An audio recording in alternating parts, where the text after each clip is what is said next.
Oke, selamat siang teman-teman semua. Romo, mohon maaf kalau saya kalau ngomong Jawanya itu plegak-plegok, tapi ya saya coba latihan.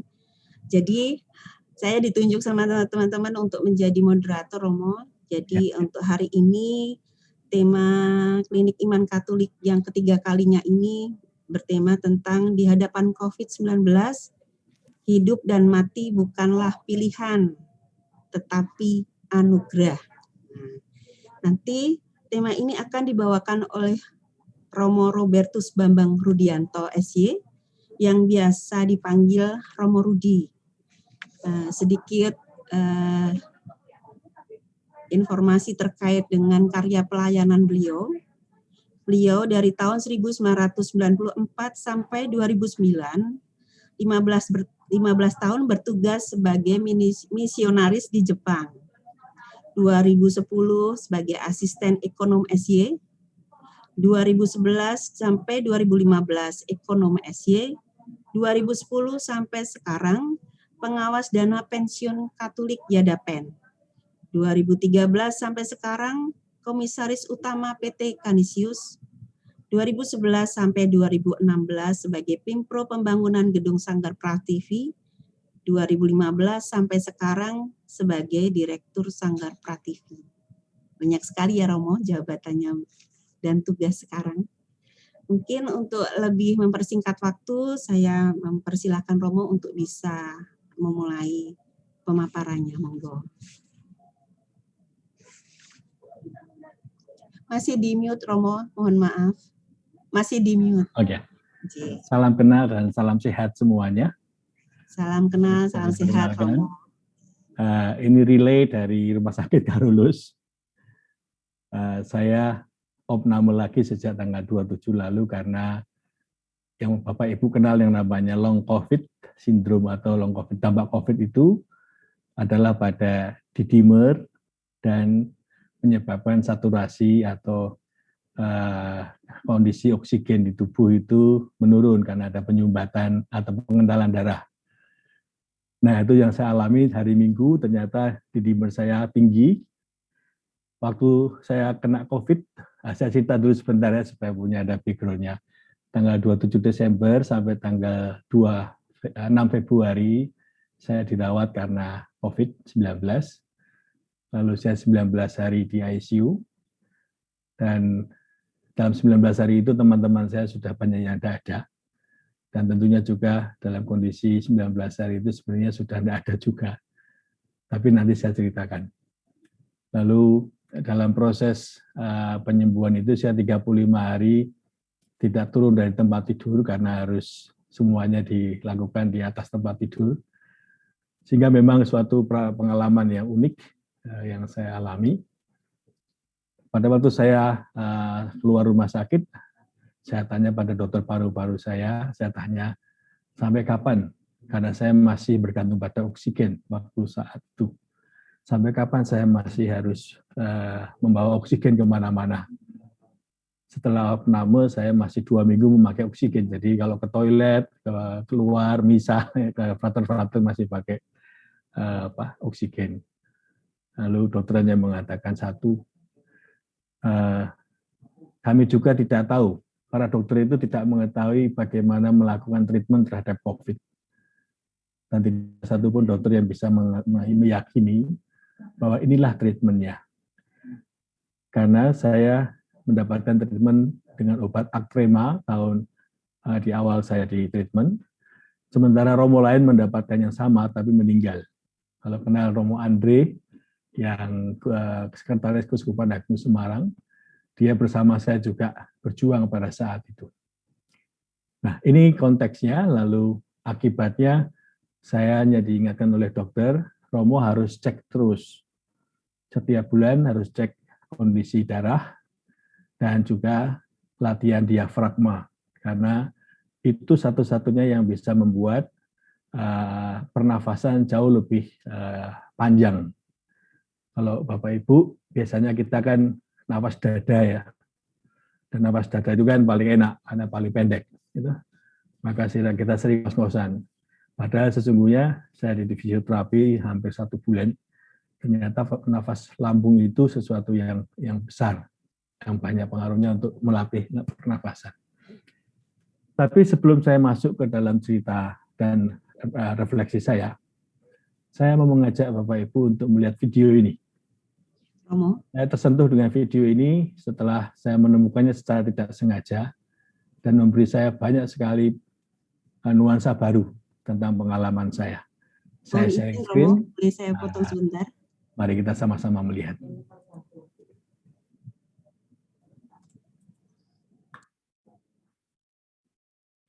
Jadi hari ini saya kasih judul Kristus mati untuk semua. Ya. Ini seorang pemuda dari Cina yang mengalami tulang punggungnya itu menyatu antara yang spinal bawah dan atasnya. Mari kita lihat sebentar. Hanya 5 menit. Suaranya ada ya? Ada Romo.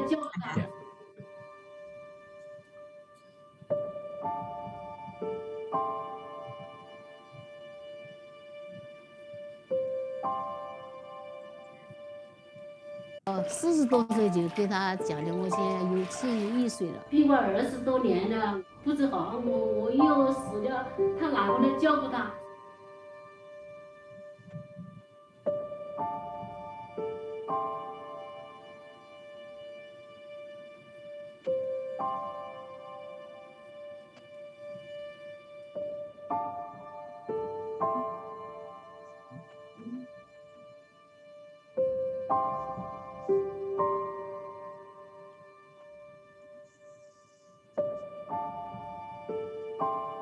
？Dia mengalami penyakit yang tiba-tiba dia pada usia 18 tubuhnya menyatu antara atas dan bawah di bagian tulang punggungnya. 我40多岁就给他讲的，我现在有71岁了，比我20多年了。听到哪个地方讲得好，就带他去治，都没有效。钱也花过，病又没有治好。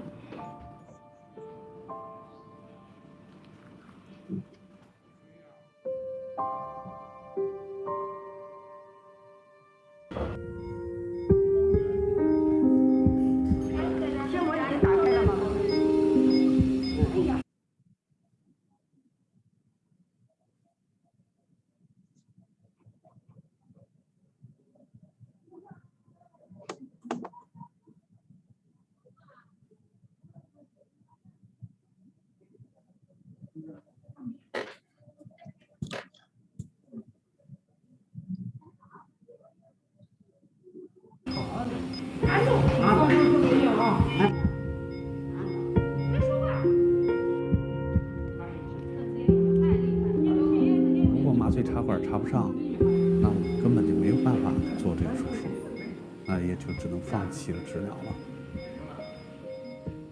清醒插管不仅要求医生的个人技巧，关键是还要患者配合。术前，因为他身体条件受限嘛，我们没法明确了解他的气道情况，我没有十分的把握。吸气，有点呛，好。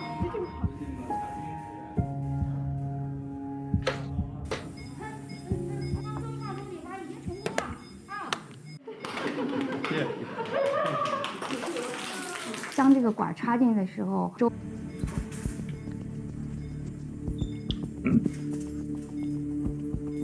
我们第2步手术就是要把他的头抬起来，就需要在他的颈胸交界的部位把脖子打断，然后把他的头抬起来，再重新把他的脖子给接上。这种全脊椎截骨手术，他出现瘫痪的风险特别大了。心疼啊，心疼啊，没办法。这20多年来辛苦啊，这么样的苦，他吃一点都没得关系。先我管，我管。徐金这儿测。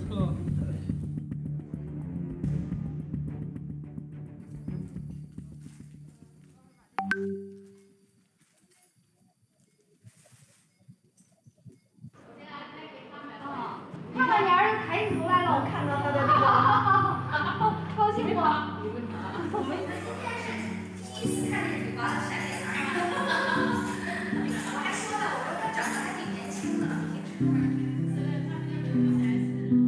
做完了。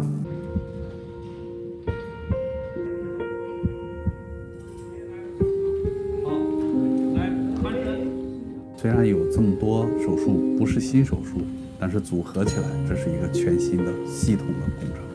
我们需要麻醉科、脊柱外科、关节外科、感染科。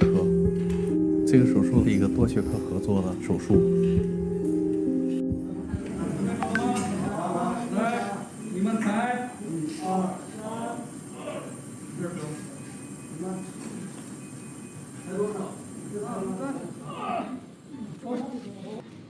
第3步也是蛮难的一件事儿，它骨质疏松的特别厉害，钉子打到这个骨头上，一拔就拔出来了。内骨钉如果拔出来了，那也一样会有瘫痪的风险。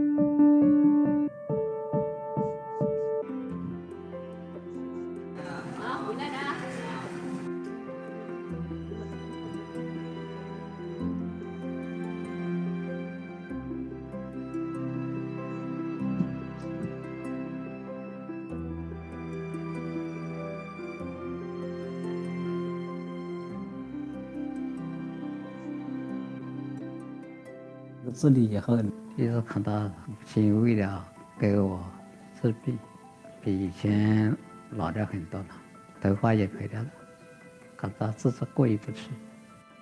他也不能一辈子照顾我了，所以想把这个病早点治好了，早点减轻他的负担了。Oke, baik. Saya stop dulu share screen-nya. Tadi semua bisa melihat dan mendengar ya, karena saya nggak bisa mendengar, hanya bisa melihat. Ketika melihat video ini memberikan warna baru saya melihat tentang diri saya, pengalaman saya. Tentu Lee punya pengalaman unik juga, saya yakin itu. Tapi satu hal yang saya yakin adalah apa? Ada seseorang yang dia adalah orang yang punya suatu yang namanya kedalaman batin ya, yang dia terus gali terus, dan itu adalah kata-kata terakhir tadi. Saya bahagia bisa melihat wajah ibu saya, dan itulah yang menjadi kekuatan rohaninya dia, dan itulah yang membuat dia menemukan makna hidupnya. Dan apa yang membuat dia menemukan makna hidupnya, saya ingin ibu saya tidak boleh menderita seumur hidupnya hanya untuk saya. Dan perjuangan Lee itu dia tunjukkan dengan 20 tahun, dia juga sama-sama bersabar bersama ibunya. Ibunya juga bingung dan gelisah.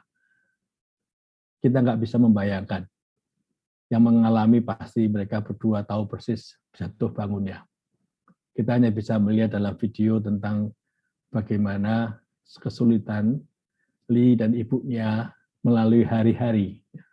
Karena sama sekali tidak bisa dia makan sendiri, lalu mandi sendiri, semua dilakukan bersama dengan ibunya.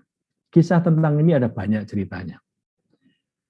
Nah, ketika saya melihat video ini lagi, saya mengingat kalau Lee itu adalah ibunya. Apakah ibu saya juga kekuatan saya? Tentunya bisa dikatakan demikian. Karena pada saat saya tanggal 30 itu drop keadaan saya, lalu tanggal 30 malam saya makin drop, nafas saya tinggal 20%, lalu saya dianjurkan menggunakan ventilator, tapi saya minta supaya tidak menggunakan ventilator. Saya berharap saya masih bisa berjuang dengan Optiflow, meskipun menggunakan Optiflow yang 85 liter, artinya 85% dari oksigen suplainya adalah dari alat. Lalu pada saat itu, benar-benar yang menjadi tumpuan saya adalah saya lelah, saya mau pulang. Saya mau pulang ke rumah ibu saya, bapak saya. Mereka sudah di sana. Saya rasa itu juga kedekatan yang sama dengan Lee ya. Saya ingin menemukan kedamaian dan ya istilahnya itulah mungkin yang saya harapkan satu-satunya yang membuat saya bisa dengan tenang ya. Saya dalam tanggal 31 sampai tanggal 1 itu perjalanannya hanya mencari bapak ibu saya, antara sadar dan tidak sadar. Pada saat itu saya diberi obat Actemar yang cukup keras, akhirnya saya kehilangan nafsu makan, lalu semua gula darah dan lainnya naik, lalu berbagai macam saya sudah nggak tahu saya disuntik apa saja. Tapi intinya pada saat itu saya belum melihat Kristus. Saya hanya mencari yang saya inginkan, mencari yang saya butuhkan, yaitu kedekatan manusia, yaitu kedekatan dengan orang tua saya. Jujur, saya imam, saya orang beriman, saya mengakui itu. Tapi di saat itu, jujur saya adalah manusia yang butuh orang tua saya, meskipun sudah meninggal. Maka pada saat itu saya mengatakan pada Tuhan, Tuhan izinkan saya ketemu Bapak Ibu saya. Tetapi satu hal, ini yang ingin saya coba bawa dalam renungan hari ini. Saya share lagi ya.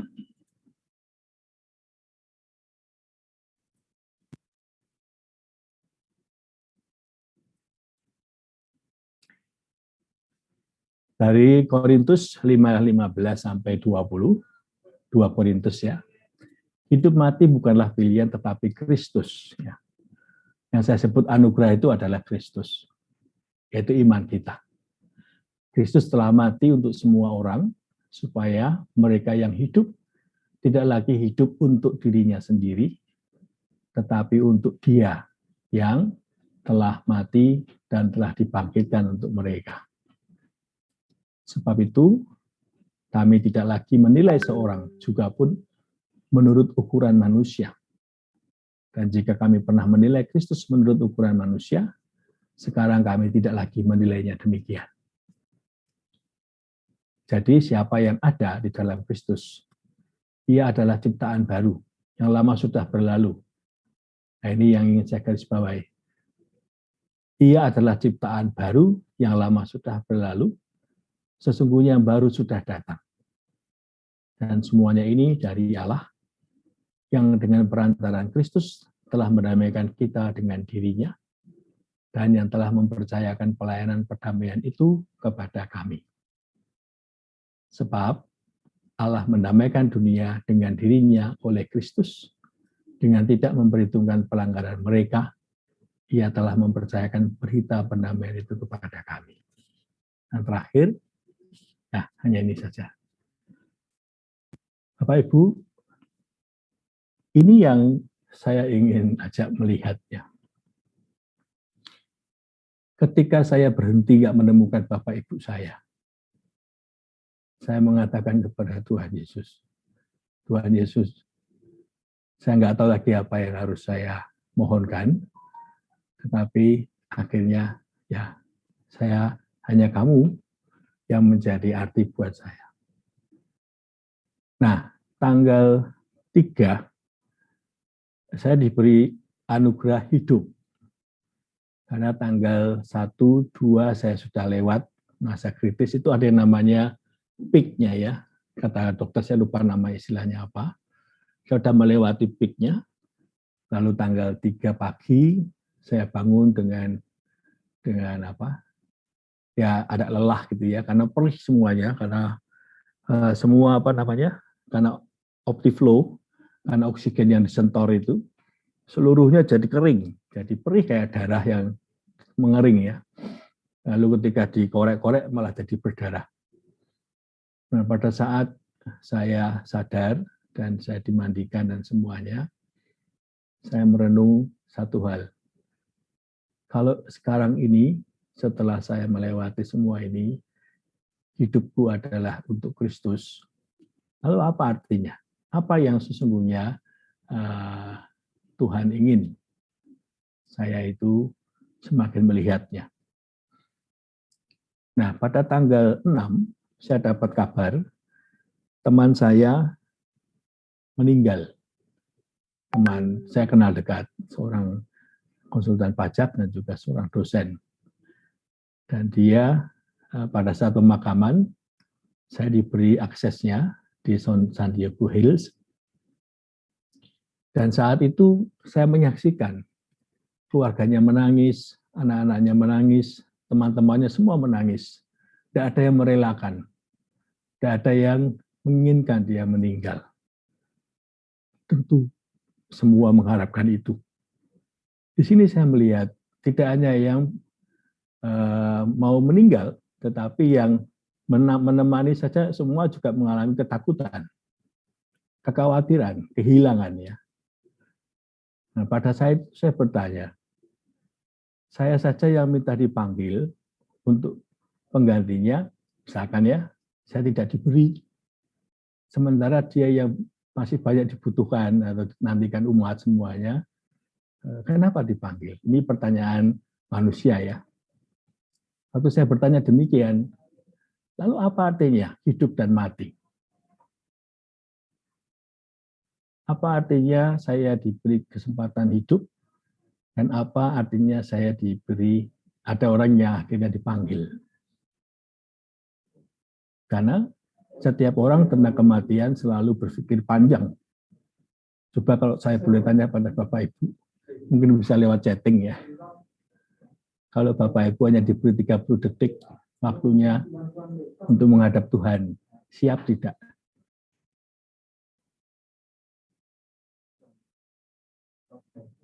Silakan kalau pakai chat boleh. Siap atau tidak gitu aja. Saya nggak punya ini sih, kadang-kadang ada alatnya tuh ya.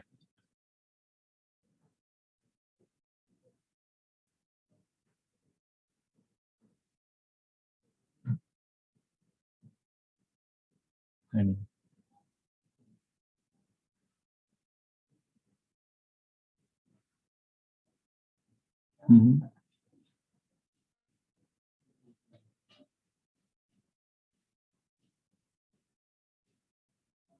Baik. Yang siap-siap kecewa. Ya, karena apa? Tuhan mungkin tidak menghendaki itu. Yang takut siap-siap dipanggil. Karena kita tidak tahu kapan waktunya. Jadi bagi yang takut maupun yang siap sama, nggak ada artinya itu. Mau siap atau tidak, semua sama. Nah, bagaimana kita menyikapi hidup dan mati, justru itulah yang penting buat saya. Nah, di sini saya menemukan dalam tadi Korintus tadi ya, Kristus itu sudah bangkit untuk semua. Nah, ini kan iman ya. Dan Kristus itu adalah yang kita amini. Karena apa? Dengan kebangkitan Tuhan, kita percaya bahwa tidak ada lagi maut. Gitu. Tidak ada lagi kematian abadi. Tidak ada. Dan itulah iman kita. Dan bahkan, Kristus yang bangkit pun memberikan kepada siapapun yang hidup bagian untuk ikut ambil bagian dalam pewartaannya, yaitu mewartakan damai. Maka kan Yesus yang bangkit kan selalu mengatakan di mana-mana damai sejahtera bagi kamu ya. Nah, kalau tadi kita lihat bacaan yang tadi sampai yang terakhir, situ digambarkan bahwa satu hal yang selalu manusia itu sibuk adalah selalu melihat yang detail, selalu mencoba menghitung-hitung dan semuanya. Tetapi, pernahkah kita melihat semua itu anugerah? Misalkan keluarga kita sendiri, entah itu pasangan suami istri itu ya, atau teman kita, teman sejawat semuanya. Gitu. pernahkah kita sungguh menyukuri bahwa teman-temanku yang ada di sini adalah anugerah? Atau sebatas ketika saya membutuhkan sesuatu, saya bekerja sama. Dan inilah yang saya sebut hidup atau mati itu bukan lagi harus dipikirkan. Karena bukan pilihan. Mau siap atau tidak, itu haknya Tuhan. Satu hal, kita meninggal pun juga nggak akan sia-sia. Karena Kristus sudah bangkit. Dan itu iman yang nggak bisa ditawar lagi. Kita telah diselamatkan itu titik. Tidak ada komanya.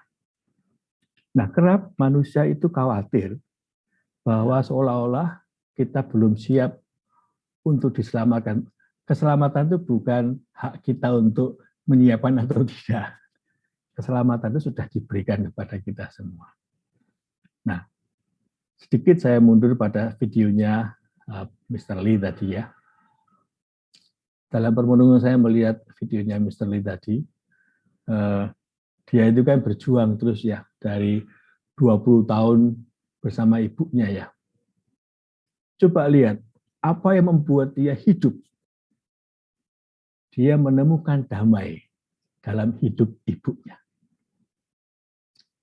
Meskipun demikian, ibunya juga mengatakan, saya selalu khawatir, nanti kalau saya meninggal, siapa yang mengurus dia? Itu kan manusia ya. Tetapi, ketika Lee atau ibunya melihat satu sama lain sebagai anugerah, kekhawatiran itu tidak sebanding lagi. Ketika kita menyadari bahwa satu sama lain adalah sebagai anugerah, maka kita nggak takut untuk kehilangan sekalipun. Karena di sanalah yang namanya rahmat itu pasti berkarya. Entah itu hidup atau mati, ketika kita itu menjadi anugerah yang selalu kita syukuri, maka di sanalah kita akan menemukan setiap hari kita itu diisi dengan banyak hal. Pada waktu saya menjalani masa treatment di ICU, saya akhirnya dengan meninggalnya teman saya menemukan suatu ya diberi pemahaman. Hidup itu dan kematian itu sudah tidak perlu dibicarakan, karena sudah itu haknya Allah. Yang perlu kita selalu cari adalah waktu untuk bagaimana menemukan anugerah-anugerah yang ada dalam hidup ini. Akhirnya saya belajar, para perawat itu ya anugerah buat saya. Bayangkan Bapak Ibu, saya itu kagum loh dengan mereka. Bahkan ada 24 jam ya, dibagi 6 jam berarti sekitar 4 shift ya. Di ICU itu ketat itu. Lalu setiap 6 jam mereka sudah siap di dalam, lalu yang lainnya siap untuk masuk, untuk bergantian. Dan mereka 26 jam nggak boleh dibuka sama sekali. Kadang-kadang yang sampai ngap-ngap itu ya. Saya bilang, Anda semua itu luar biasa. Anda semua itu malaikat saya. Dan karena Anda semua, saya menemukan hidup saya itu berharga. Karena Anda menyelamatkan saya juga. Gitu. Dan satu hal lagi, mereka juga ketawa ya. Ternyata saya baru tahu ya, di rumah sakit itu ada yang namanya perawat laki-laki disebut bruder. Saya bilang, ini gara-gara rumah sakitnya Carlos, semua jadi bruder dan suster, saya bilang. Tapi saya menarik, ada satu perawat laki-laki, bruder namanya.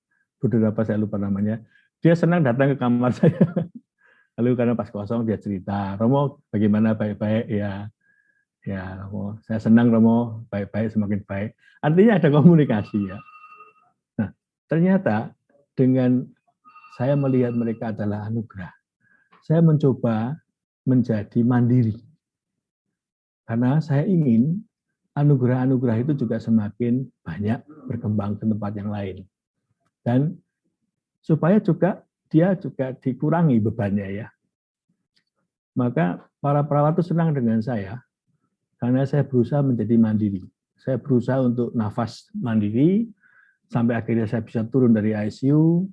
Mereka senang sekali, karena dari kondisi saya seperti itu, perjuangan yang panjang, akhirnya saya boleh turun dari kayangan ke dunia, dari ICU ke ruang perawatan.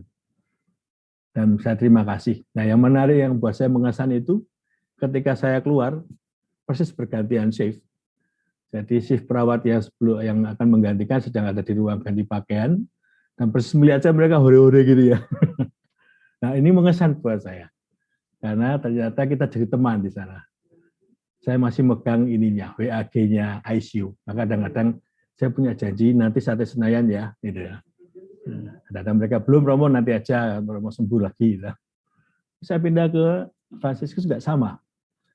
Ketika saya masih pakai kateter, masih pakai infus selang dan semuanya, saya ingin menjadi mandiri. Saya tahu saya bisa, tetapi tinggal minta keyakinan dari para perawat dan dokter. Akhirnya dokter mengizinkan dan saya melepas. Dan mereka senang karena saya tidak usah harus merepotkan mereka juga. Dalam arti kan banyak ya. Di Fransiskus itu hanya 4 perawat untuk 10 kamar dan itu luar biasa. Ketika tiba-tiba ada panggilan mendadak, ada satu yang kondisinya parah, harus dibawa ke ICU. Ya udah, 2 perawat harus pergi, tinggal 2 perawat. Dengan melihat kondisi ini, saya belajar satu hal. Anugerah itu adalah anugerah, tetapi janganlah dimiliki. Kita sudah mendapat anugerah keluarga dan semuanya, tetapi anugerah itu adalah miliknya Allah. Kalau anugerah itu kita miliki, kita jaga sampai mati-mati, lalu bukan lagi menjadi anugerah. Menjadi milik kita yang mau kita genggam terus selama-lamanya. Kemandirian adalah tanda seorang Kristiani, yaitu bagaimana kita percaya bahwa Kristus yang bangkit menyelamatkan semua, pasti memberikan rahmat saat kita membutuhkannya. Nah, pada saat itu, akhirnya pelan-pelan saya berjalan sendiri, dan akhirnya saya boleh pulang. Masih berapa menit, Pak Retno?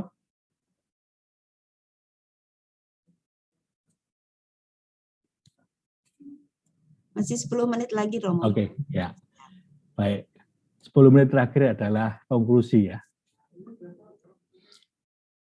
Bapak, Ibu, Saudara, Saudari, yang saya kasih, kalau kita kembali kepada tema pokok ya, hidup dan mati bukanlah pilihan, itu artinya tidak usah dibicarakan lagi. Kalau bukanlah pilihan, ngapain dibicarakan? Kadang-kadang sudah jelas itu pilihan, kenapa kita? Bukan pilihan, kenapa kita harus sibuk lagi memikirkan itu? Yang perlu kita perhatikan adalah di anugerahnya itu. Semua hidup dan mati itu anugerah. Nah, untuk itu, tadi dalam film Lee dan ibunya, cita-cita Lee kan satu ya. Dia ingin ibunya istirahat. Dia ingin ibunya bisa tenang ya. Tidak usah khawatir tentang dirinya. Saya rasa dia itu seorang Kristiani. Saya tidak tahu dia percaya pada Kristus atau tidak, bukan soal. Tapi semangat kebangkitan Kristus itu ada dalam dirinya, yaitu menjadi damai, menjadi berkat, dan menjadi suatu anugerah juga bagi yang lain. Nah, sejak saya pulang, lalu saya harus pakai oksigen lalu saya masih hidup terus ya dengan oksigen selama 2 minggu maksud saya. Setelah itu saya lepas. Saya mulai menyadari bahwa COVID ini oleh dokter juga dikatakan memberikan cara hidup baru. Cara hidup baru itu adalah artinya apa? Bukan saya kembali kepada hidup yang sebelum COVID, di mana saya bisa bernafas seenaknya, lalu bisa dengan gampangnya saya kesana kesini tanpa lelah ya. Saat ini saya itu kemana-mana pasti lelah. Jalan naik sedikit aja ya, jalan landai ya, lalu naik ke atas sedikit sudah lelah. Apalagi naik tangga. Lalu kalau bicara seperti ini, saya harus pakai diafragma supaya saya bisa lancar. Jadi kalau pakai nafas dada pasti saya tidak kuat. Dan harus hati-hati juga ya. Nah, saya memahami inilah cara baru. Artinya saya melihat Tuhan memberikan kepada saya anugerah untuk hidup dengan cara baru, yaitu hidup dengan keterbatasan. Hidup dengan keterbatasan dalam arti apa? Ya inilah saya sekarang. Yaitu harus hati-hati dibandingkan dengan sebelumnya. Nah, ketika ini menjadi bagian yang pelan-pelan saya selami, buahnya adalah ya damai. Ya kadang-kadang saya nggak bisa menolak banyak permintaan ya. Nah, tapi ya sudah, kalau itu kan kelemahan saya. Tetapi kalau saya sudah lelah ya saya tolak. Tapi kalau sesuatu yang saya anggap saya bisa sharing sesuatu dalam suatu permintaan ya saya tetap. Pokoknya karena saya memandang saya masih dapat melakukannya ya saya melakukan. Tapi intinya apa? Tidak lagi melewati ambang batas keterbatasan. Dulu kita selalu diajari untuk ayo pergi melewati keterbatasanmu ya. Pergi melewati ketidakmampuanmu ya. Itu dulu saya tuh prinsipnya. Saya selalu mengajarkan kepada anak-anak muda, ayo berangkat semuanya. Itu kan sebenarnya saya pikir itu manusia sekali. Tetapi hiduplah dengan rahmat. Rahmat sebagai manusia yang ada saat ini. Yaitu kalau Bapak Ibu sudah semakin bertambah usia, ya disyukuri. Yang selama ini mungkin jalannya cepatnya 10 langkah sekali tarik gitu ya. Mungkin sudah mulai harus menjaga pelan-pelan 5 langkah gitu ya. Karena apa? Dengan memahami keterbatasan membuat kita bisa damai. Nggak usah peduli dengan apanya. Banyak orang mengatakan kamu kok sekarang lambat toh. Ya sudah inilah saya. Gitu. Saya bersyukuri ini karena saya memang begini. Gitu. Maka sekarang saya semakin mudah untuk mengatakan maaf ya Bapak Ibu, saya kena COVID. Saya lagi nggak enak badan, udah selesai. Semuanya nggak minta misah. Lalu kadang-kadang dulu saya di Mangga Besar itu, aduh yang namanya misah itu bisa sehari 3 kali. Kalau di Husada ada banyak meninggal itu mesti karena orang Rudi, karena orang Rudi tidak bisa nolak. Tapi inilah yang ingin saya sharingkan sebagai konklusi.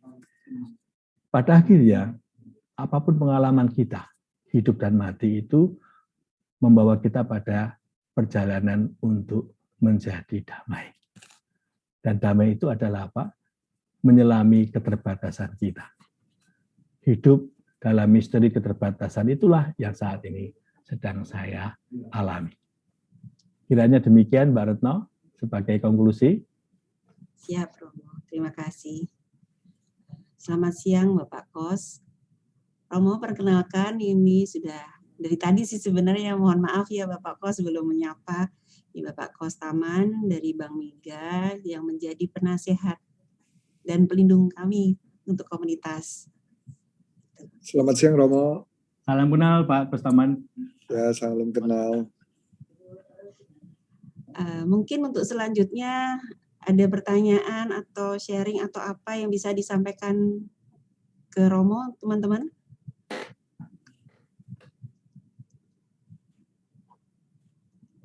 Mungkin saya mengawali lebih dahulu ya Romo ya. Itu kan kalau nggak salah info itu Romo kena COVID di bulan Januari ya Romo? Desember. Oh Desember. Tanggal 27. Habis Natalan dong Romo, habis bisa Natal. Betul. Siap. Nah itu sudah sembuh. Kemudian waktu saya menghubungi sekitar di bulan Maret kemarin, pemahaman saya kan Romo sudah sehat, segar gitu ya Romo. Nah, begitu diinformasikan 3 hari yang lalu bahwa Romo itu dirawat, saya juga worry. Nah, kalau saya worry apalagi Romo, saya mikirnya seperti itu. Boleh sharing apa yang, maksud saya begini, kemarin kena COVID terus tahu-tahu kondisinya tidak baik dan harus masuk rumah sakit, apalagi saya dapat info bahwa Romo mengalami pengentalan darah. Sementara kalau pengentalan darah itu kalau saya secara awam, semakin kental kan oksigen semakin susah mengalir ke seluruh tubuh. Mungkin bisa berbagi sedikit Romo. Ya, jadi di minggu itu saya itu di dimernya itu di angka 3.380. Padahal waktu saya kena COVID itu hanya 1.500. Dari apa? Bisa penyebabnya dari ada virus yang masuk ke tubuh saya. Jadi ada virus yang masuk dan itu lewat, ini sedang diobservasi, cukup pelih.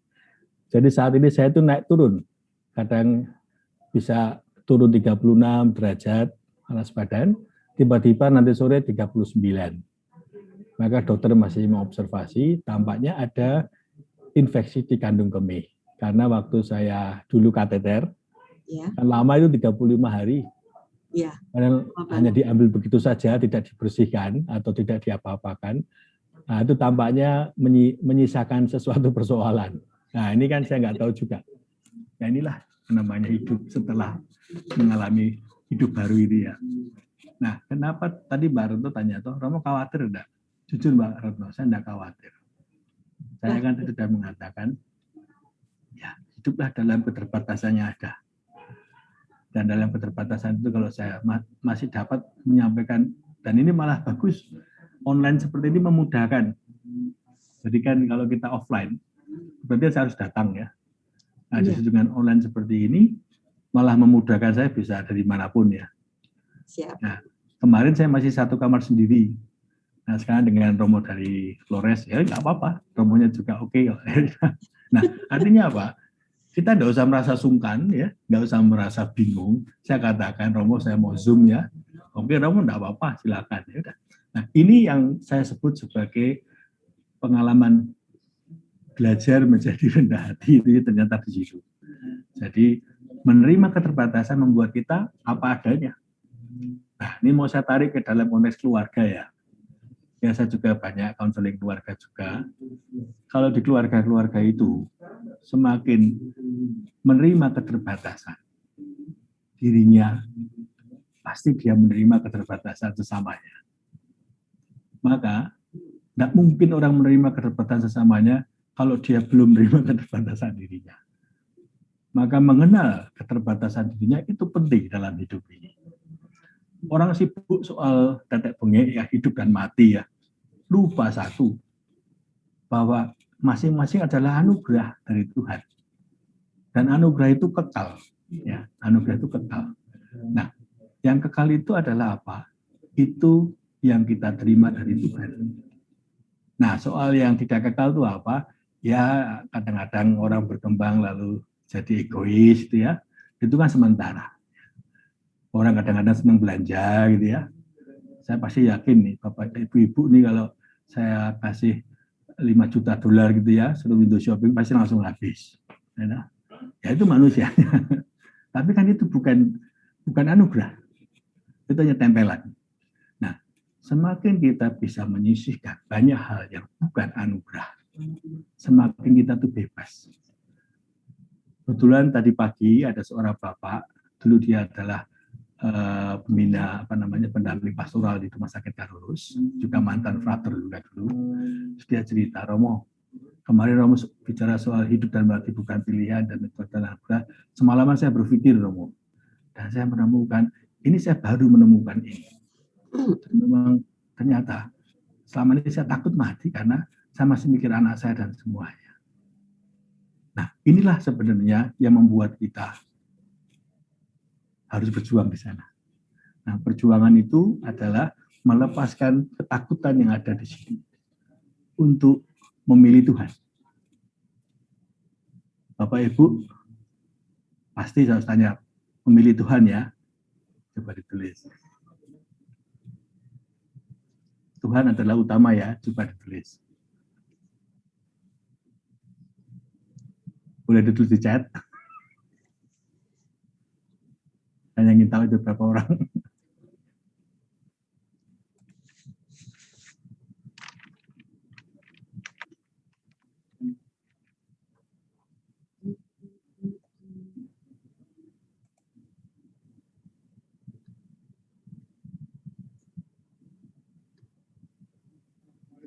Enggak ada berani menjawab.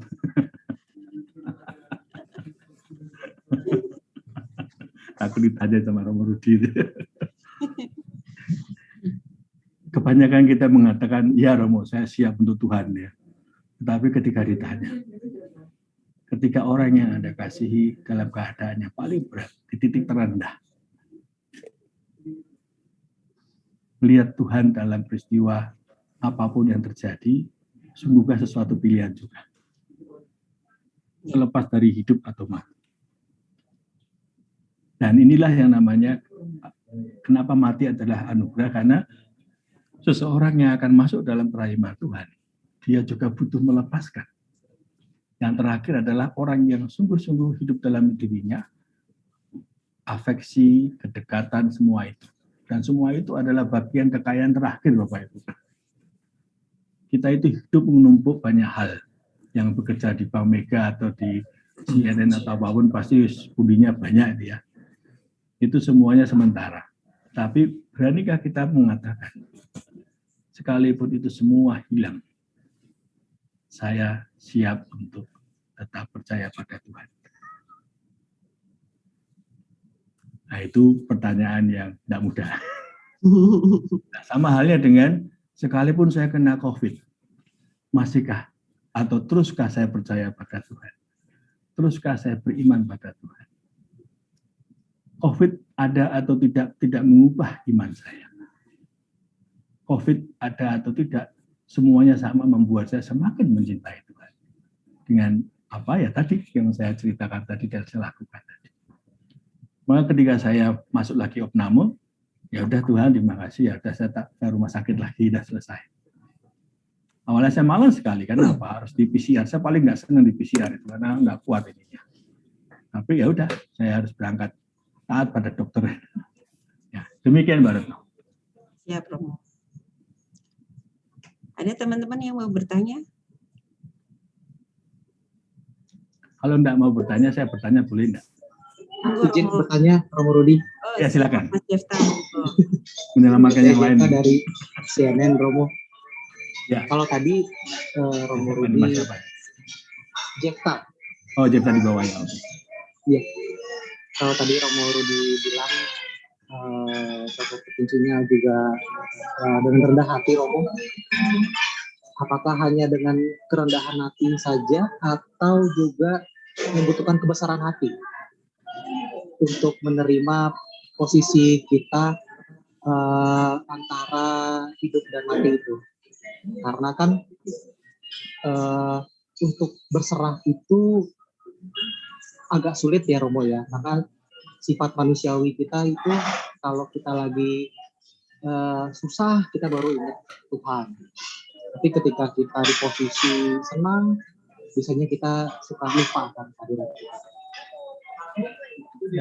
Bagaimana itu Romo menghadapi kondisi seperti ini? Ya. Saya mau melihatnya dari sini ya.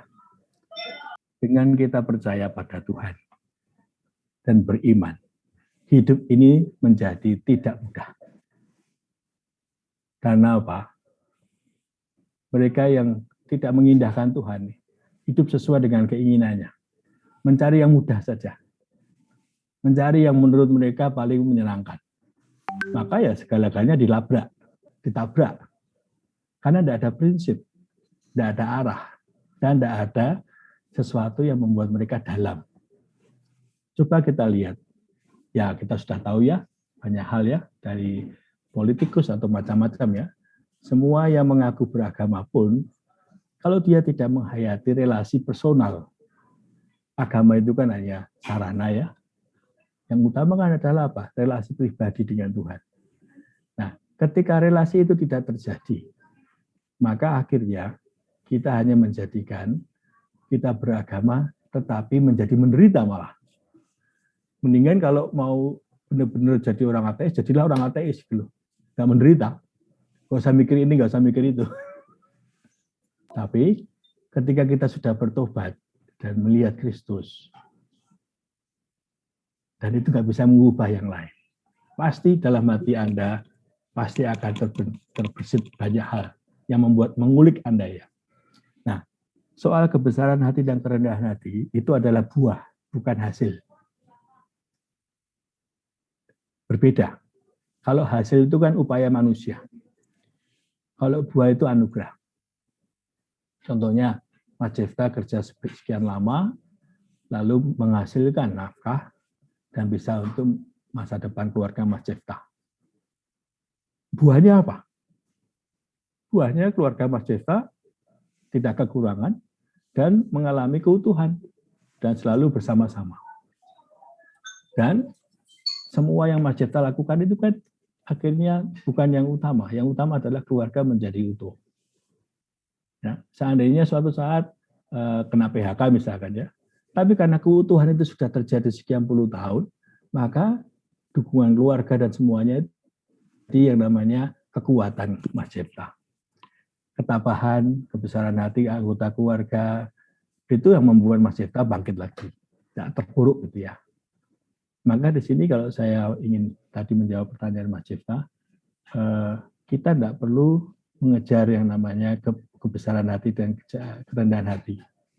Kita nggak bisa mendapatkannya. Tetapi kita manusia melakukan bagaimana saya berjuang terus untuk mengikuti Tuhan.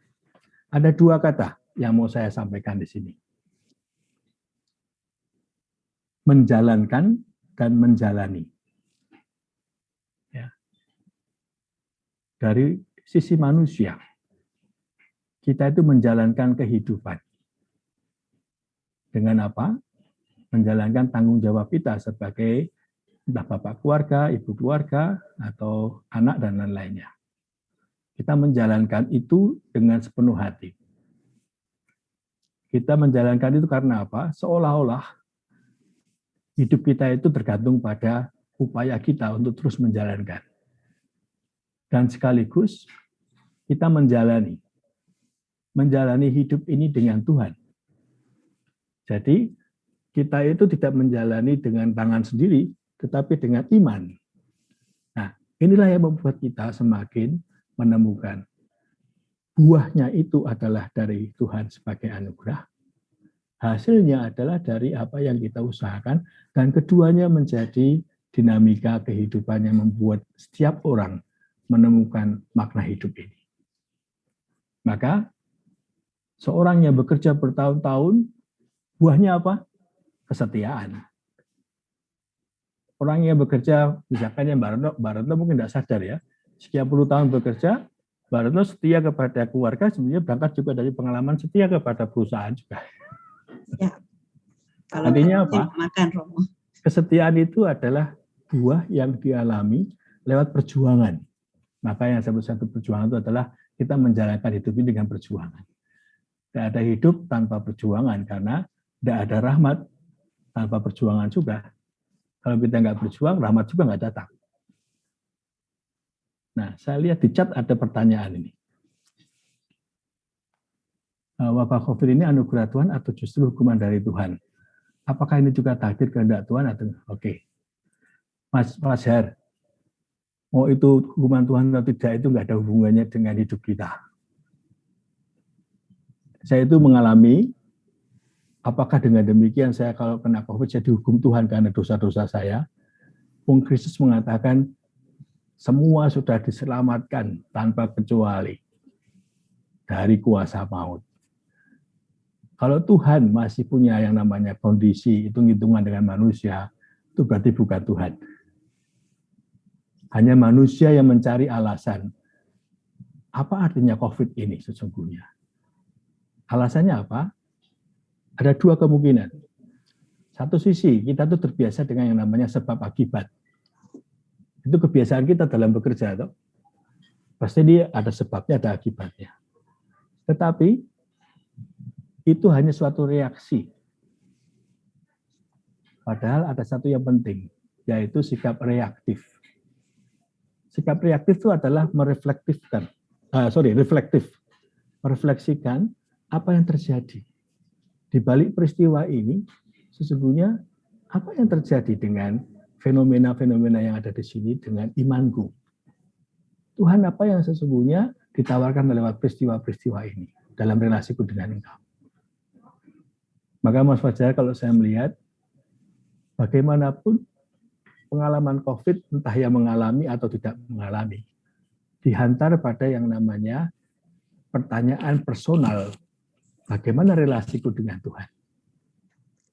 Kalau teman-teman sibuk aja ngurusin soal ini naik 1.000, nah sana 5.000, lalu sana tambah sini tambah khawatir pasti. Tapi yang penting kan sebenarnya bukan menghitung jumlah atau ketakutan. Apa sesungguhnya yang aku sekarang ini dalam relasi dengan situasi itu Tuhan menawarkan aku untuk merenungkannya. Satu hal yang saya tadi katakan damai ya. Ini yang waktu saya sakit selama 42 hari, saya selalu mencari setiap pagi misa online yang di Purwokerto sama yang di Bandung, sama juga doa pribadi ya. Ternyata itu yang membuat saya bisa menemukan hari-hari saya lebih terisi ya.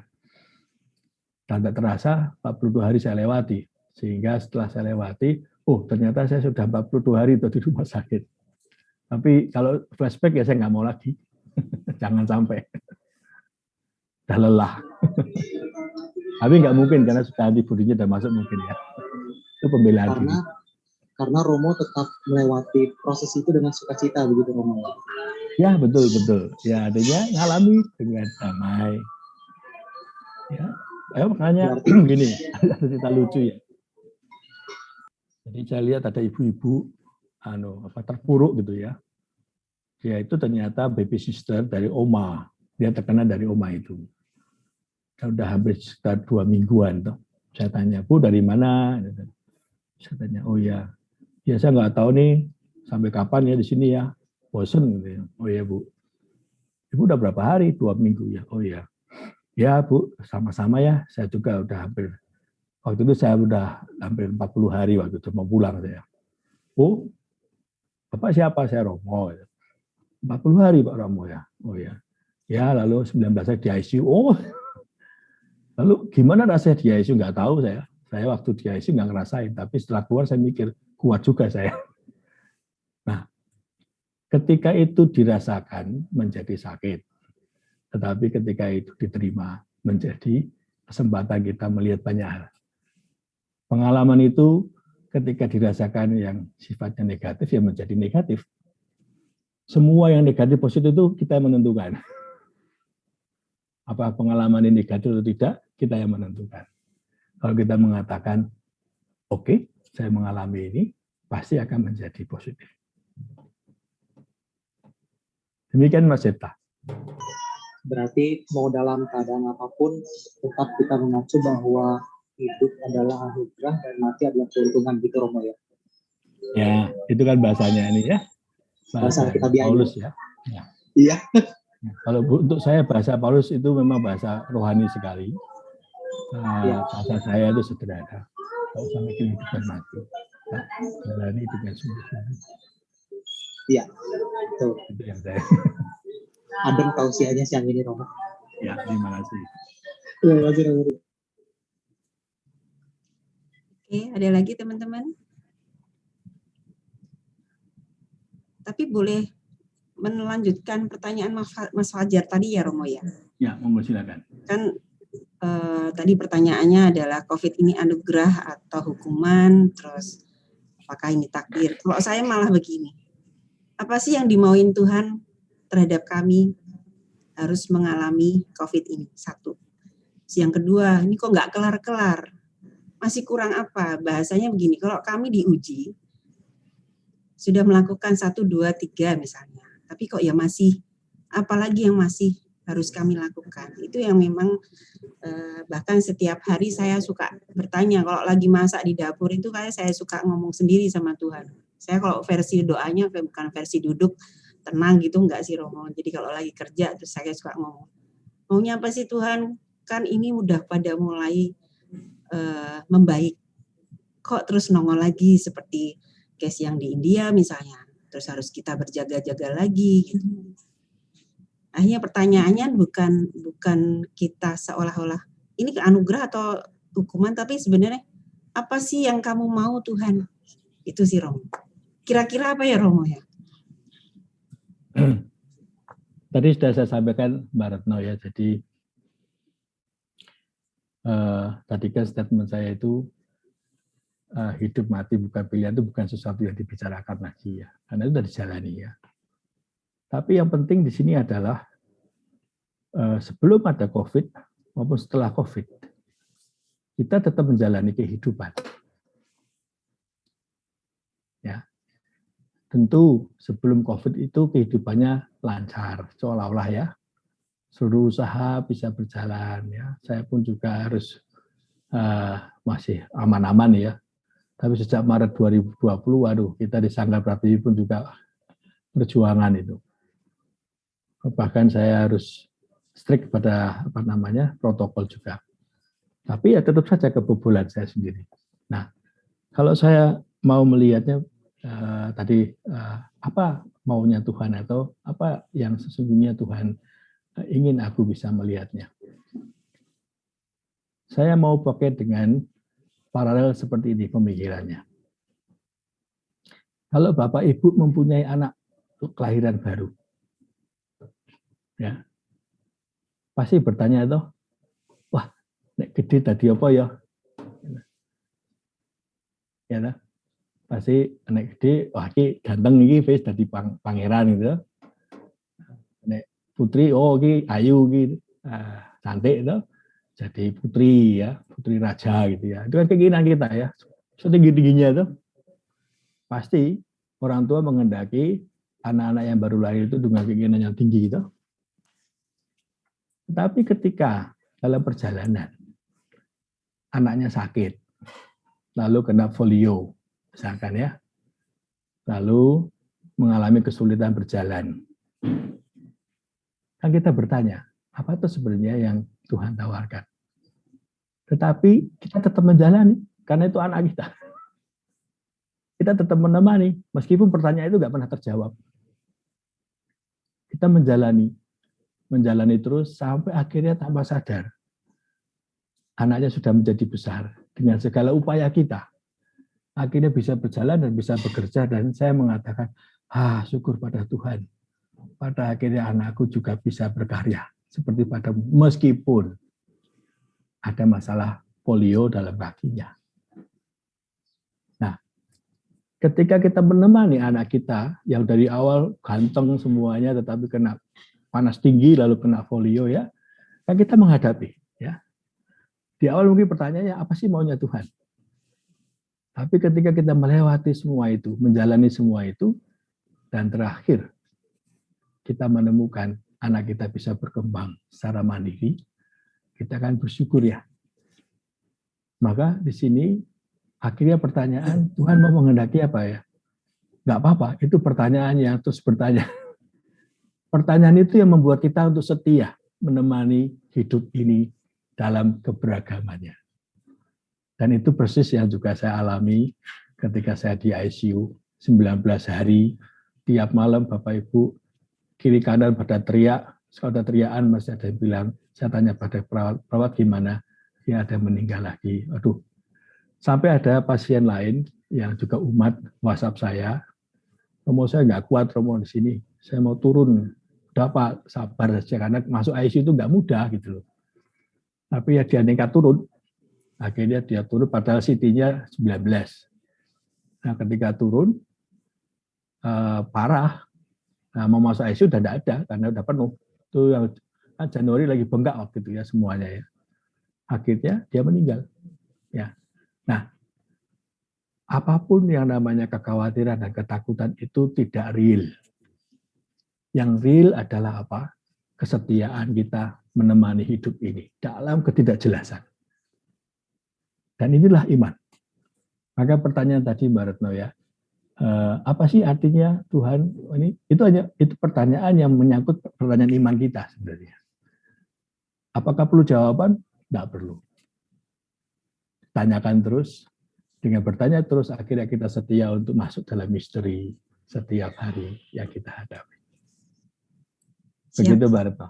Ya. Romo Rudi dan Mbak Retno. Siap, monggo Pak. Pada satu kesempatan dengan Bapak Uskup Kardinal, saya sempat bertanya pertanyaan yang sama.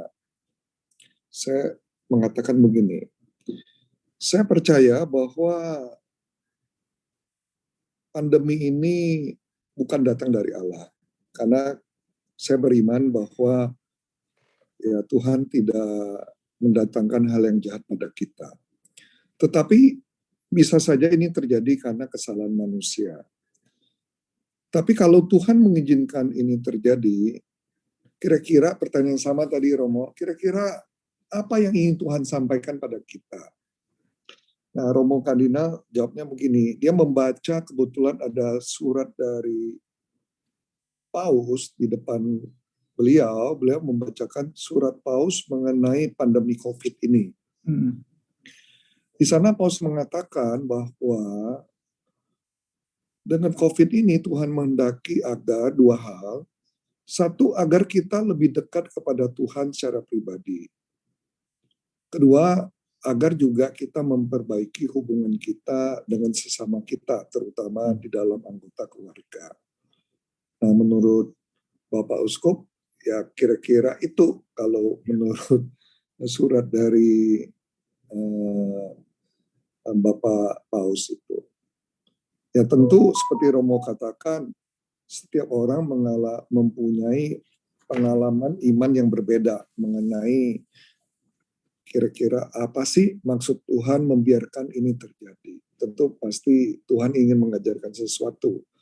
Tetapi apa yang kita imani, apa yang kita terima, apa yang ini tentu berdasarkan pengalaman pribadi iman masing-masing orang. Itu aja Romo, sharing. Betul Pak, pertama saya setuju itu. Terima kasih Pak Kos atas sharingnya. Rekan-rekan, sekarang jam sudah menunjukkan pukul 1:09. Apakah masih ada pertanyaan? Mungkin sudah cukup ya, nanti kita mungkin akan ada sesi selanjutnya dengan Romo Rudi di masa yang akan datang ya Romo, di bulan-bulan ke depannya. Semoga Romo Rudi sudah semakin sehat-sehat kembali. Pulih lagi Romo. Terima kasih Pak Kustoman, Pak Retno, dan semuanya. Terima kasih waktunya. Selanjutnya kalau boleh saya sedikit menyimpulkan, walaupun tadi sudah disimpulkan sama Romo, tapi ada hal yang menarik buat saya adalah hidup mati itu bukan pilihan. Yang penting kita harus selalu mencari anugerah yang ada di dalam kehidupan kita sepanjang hari. Tetapi anugerah itu bukan milik kita, melainkan anugerah seharusnya itu adalah milik Allah. Jadi dengan anugerah itu pula kita harus semakin setia dan selalu bekerja bersama dengan Allah dalam setiap kehidupan kita. Begitu ya Romo. Mungkin untuk selanjutnya kita tutup dengan doa penutup, dan berkat penutup boleh minta izin Romo berkenan untuk memimpin doa. Monggo Romo. Dalam nama Bapa dan Putra dan Roh Kudus. Amin. Allah yang Maha Pengasih, terima kasih untuk kesempatan kami bersama-sama berbagi pengalaman dan doa yang tiada lain adalah relasi kami dengan Engkau. Apapun yang kami sharingkan tiada lain adalah anugerah yang boleh juga menjadi sarana satu sama lain untuk semakin dekat pada Engkau ya Tuhan. Tuhan berkatilah kami satu sama lain sebagai sarana rahmat-Mu, sehingga kemanapun kami pergi, kami selalu pergi sebagai seorang beriman. Yaitu seorang yang berjalan bersama Kristus, yang selalu mempunyai kejelasan dalam arah dan kepastian di dalam tujuan. Yakni semua selalu mengarah kepada Tuhan yang membuat kami menemukan makna hidup ini. Tuhan berkatilah teman-teman dari grup Trans dan semuanya ini. Semoga diberi berkat juga daripada-Mu untuk hidup dan karya mereka, dan khususnya hidup iman dan hidup dalam keluarga mereka. Dan aku memberkati dalam nama Bapa dan Putra dan Roh Kudus. Amin. Amin. Terima kasih Romo, Rudi. Terima kasih semuanya. Terima kasih teman-teman. Terima kasih teman-teman semua. Mau foto bareng? Monggo. Foto bareng. Foto bareng. Dikeluarkan nih wajahnya. Wajahnya dikeluarkan. Itu ada Bu Sinta Hidayat itu. Selamat siang Ibu Sinta. Salam kenal. Keluar fotonya sekarang. Ini ada Bu Margo ya. Jadi Siapa yang ada ambil beberapa umat dari Romo Rudi Pak Kos yang join dengan kita. Salam kenal. Ada Mbak Vero. Pak. Oke, 1, 2, 3. Ya. Baik Bapak Ibu. Terima kasih. Terima kasih. Terima kasih. Selalu sehat, segera. Sama-sama. Terima kasih. Terima kasih Semangat Romo. terus Romo. Ya. Sehat ya, Mo. Sama-sama ya, Bu Sinta. Sembuh kita makan bareng. Sharingnya, Mo. Sehat-sehat ya, Mo. Sudah live, Ibu. Makasih Bu Messi.